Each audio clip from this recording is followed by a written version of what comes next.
They say this is the only monument to a famine in New York City. However, many of us do not regard the Great Hunger as a famine. When the potato blight struck Ireland, the working classes of people who were predominantly dependent on the potato, much more than the rest of Europe, suffered. All the while, the British, still occupying Ireland, continued to export food and evict people off the land when they could not afford to pay their rent. The Great Hunger Memorial, built in 2002, honors the 1 million lives lost and the millions more forced to immigrate, many landing here in New York City. At the heart of the memorial is the ruins of a real 19th century stone cottage from County Mayo in Ireland.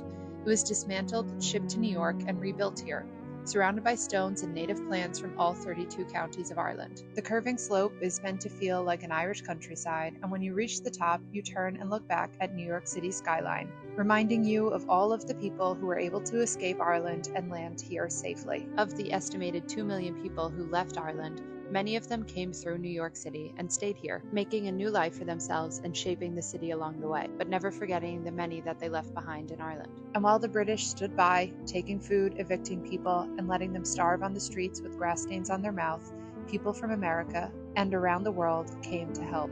Major cities like Boston, New York, and Philadelphia had campaigns to send food, clothing, and money. President James K. Polk authorized the use of a U.S. Navy ship to deliver food, and despite being heavily ostracized from society themselves, African American groups came together to raise money for the people of Ireland. So much so that Frederick Douglass even wrote about visiting Ireland after the famine.